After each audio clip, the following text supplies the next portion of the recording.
Minecraft Fantasy. In a recent video by DocM77, he showed off a graphical glitch where you could use a boat to fly around in the sky like an airship. And I was thinking to myself, it would be cool if you could use a boat to just kind of sail across the sky. And so in today's episode of Minecraft Exploration and Tactics, we are going to do some experimenting with Silk Touch and ice and try out an idea that I've always wanted to do once I was able to harvest ice. So let's go ahead and get started.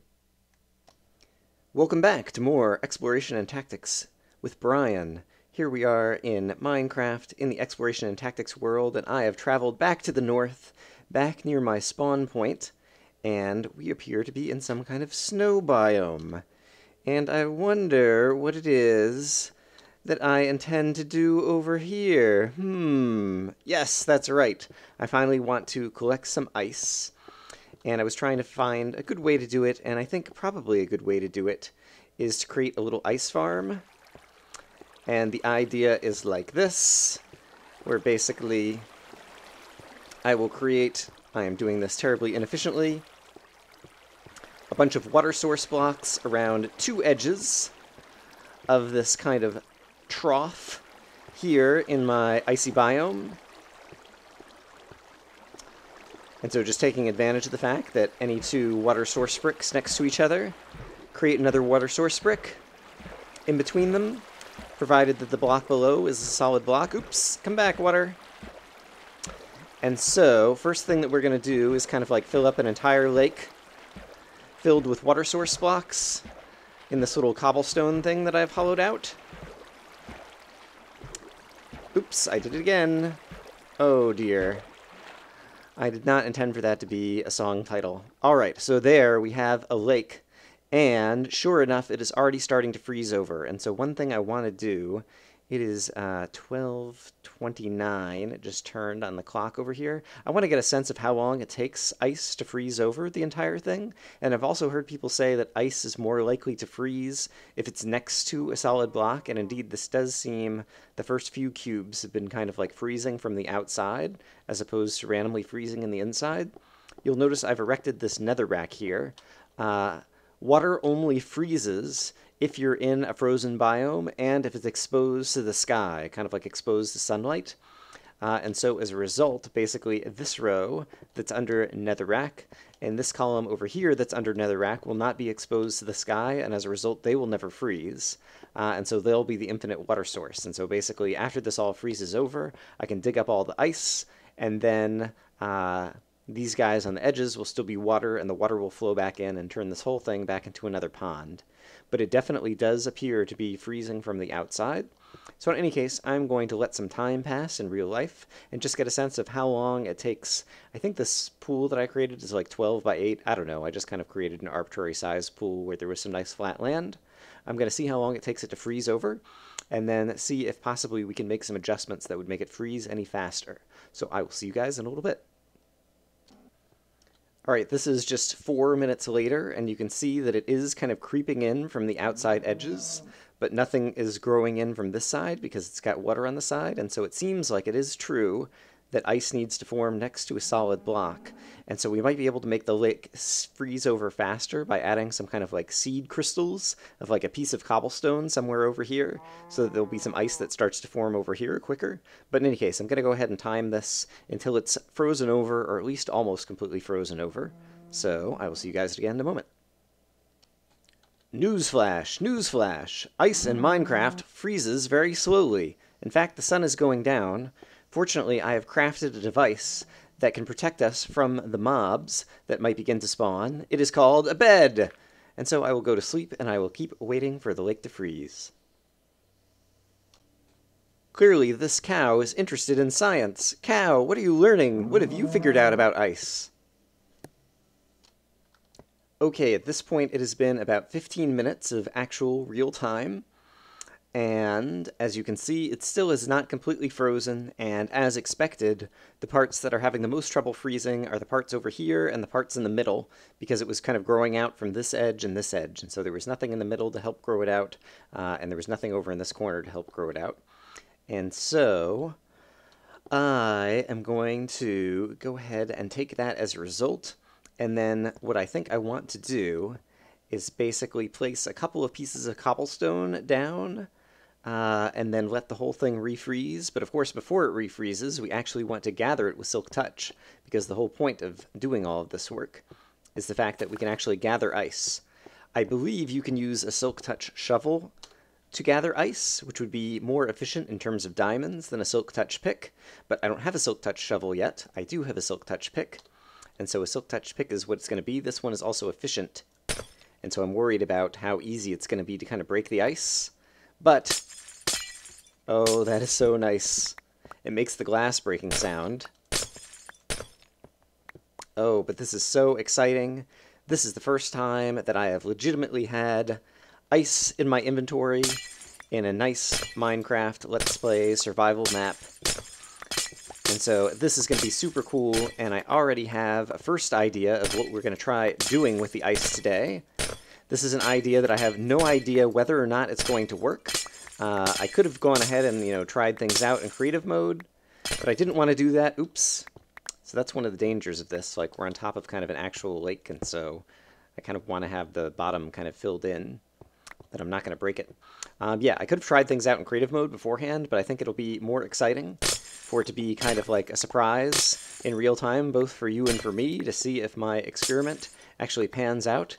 But let me go ahead and gather up this ice, refill the ice tray, as it were, with my idea for how to make it freeze faster, and then while we go working on our experiment, we can also have this refreezing. So I'll see you guys in a moment.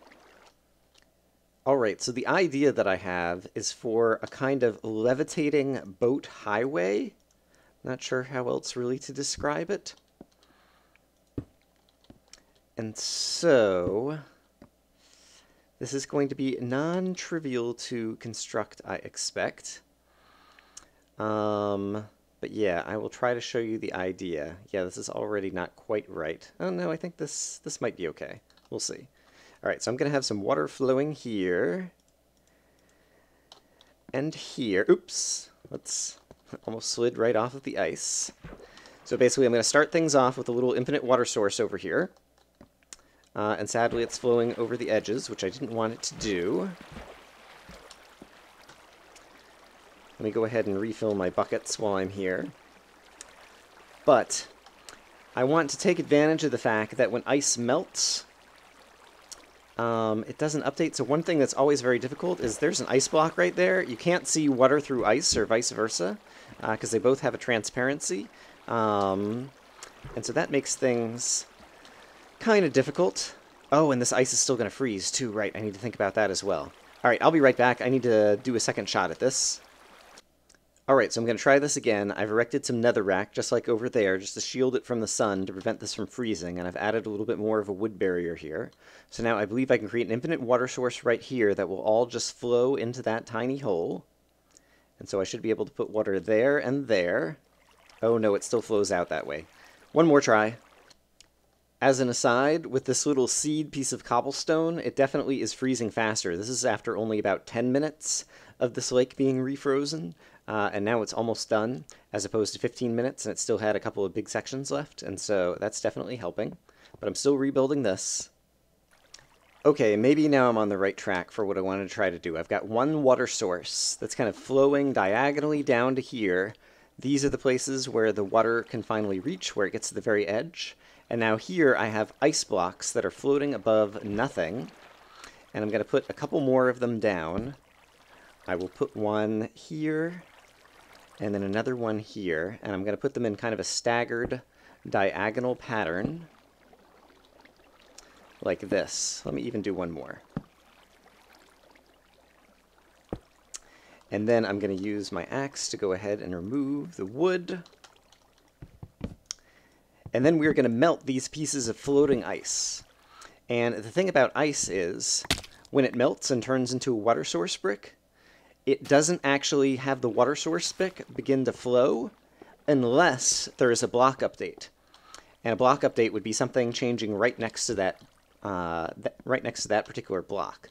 And so I believe I can melt these, and none of them will have a block update.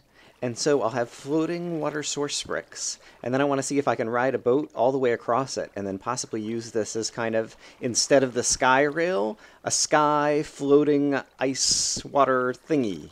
And so we're going to try that next. All right, and so the idea here is kind of below the hole between these ice bricks, I am going to put a torch right there. That will be enough light or warmth or heat or whatever you want to call it, that it should start melting these ice blocks. But since there's not going to be any block update next to it, these ice blocks could then just become water source blocks that are going to hover in the air. And so let's wait a moment for the melting to kick in.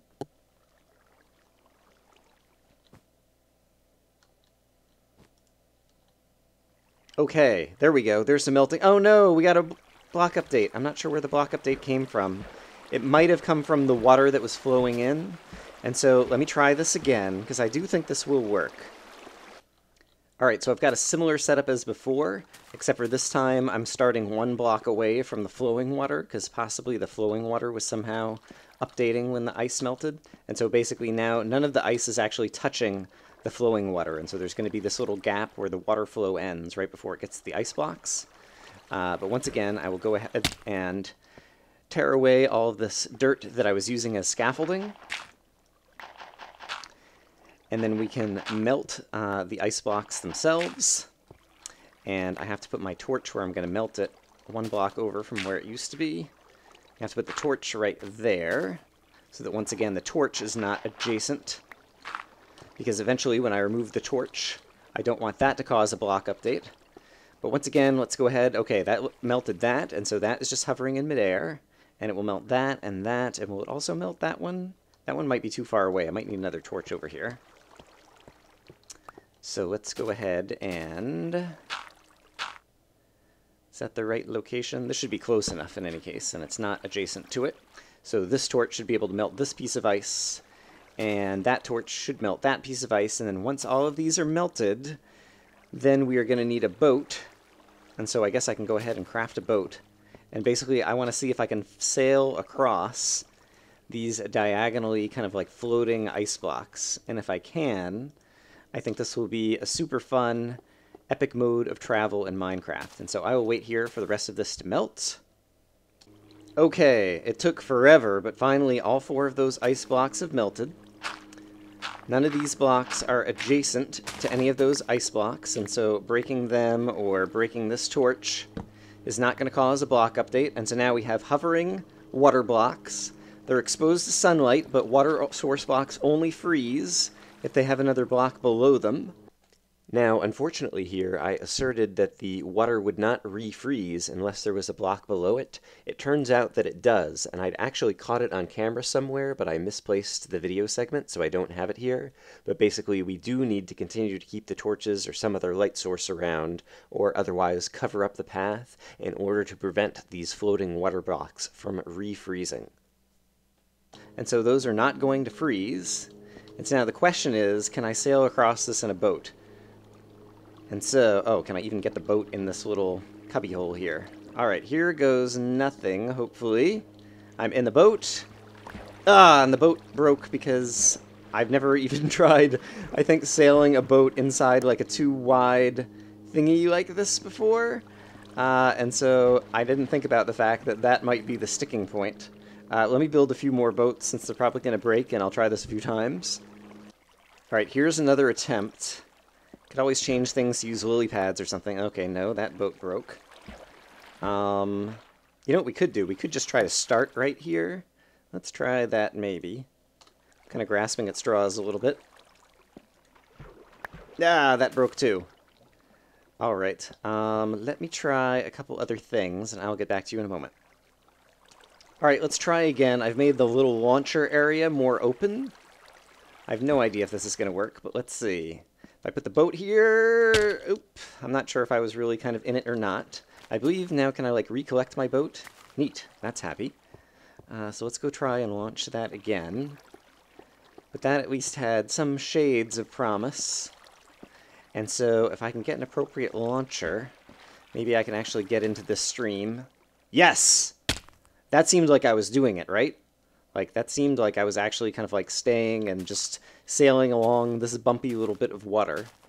And so I might give that another couple of tries, but if that is working, then I have a great deal of hope for this, and the challenge will just be kind of like how to get the boat started in the first place, I think. Yes, but that seems like it might work. All right, I'm going to extend this by adding some more ice blocks, and yeah, we'll try a longer test in just a moment. Okay, I got to be really careful over here, because if you accidentally make a mistake, you end up updating all the water. Oops, this is all lower than it's supposed to be. Darn it, darn it, darn it. All right, ice is now easy to get, so I can go ahead and break these and try again. We're learning, we're learning. What I really want to do is place ice here, and here, and here. Great. And then take these out, and I'll add a little bit more over here as well. All right, and I'll see you guys again in a moment. All right, so even if I do get this working, I don't like the fact that I'm going to have kind of all these torches keeping it lit. However, another clever thing that you ought to be able to do, assuming I understand everything correctly, is to do something that has a little bit more flair and pizzazz.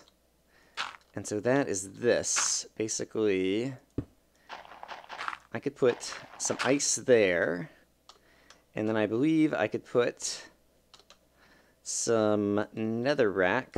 I have to stand over here in order to place it where I want it to, right there. And then I could create a flint and steel and set the netherrack on fire infinitely like that.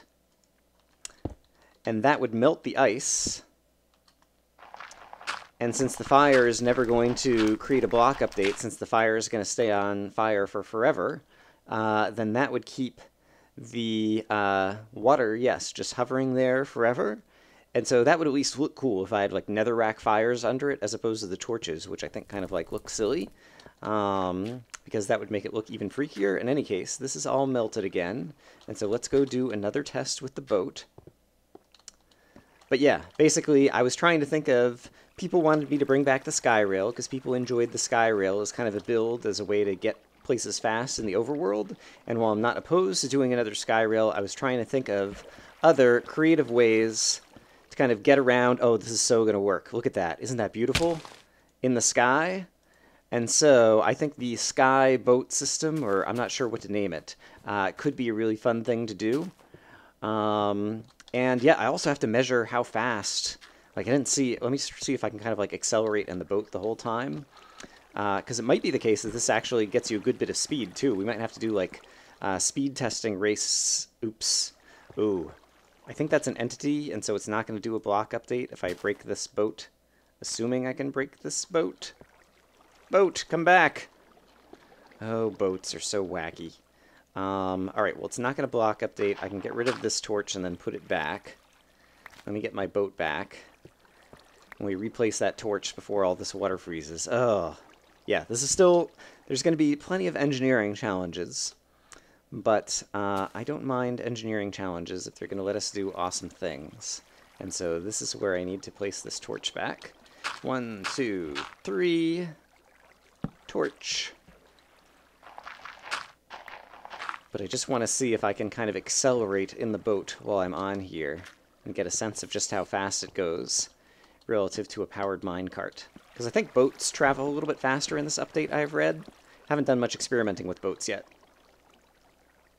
And it's hard to tell if I'm actually able to accelerate on the boat or not. So we're definitely going to have to do some longer distance speed tests. Alright, in any case, I also have to go check on this episode and like see how long it's getting, because I've been doing lots of just, you know, playing around with the idea, trying to experiment on camera. I'm also interested in you all's feedback of whether or not you're interested in seeing this experimentation on camera, or if you're more interested in just kind of like seeing finished products. So you can give me feedback on that as well. And in any case, it's time to reset the daytime so I don't have creepers coming and trying to blow all this stuff up. So, yeah, let me go check on the time for this episode at this point. Okay, a little bit of a short episode today, but I think I at least have proof of concept that we might be able to sail across the sky in a boat. I'm going to have to do some tests against minecarts and other modes of travel to see just how practical it might turn out to be. In any case, I hope you enjoyed this episode and you have suggestions. Feel free to send them my way, and we'll continue to figure out how we will start linking various areas and biomes in this large biome world together so that I can have faster travel between places.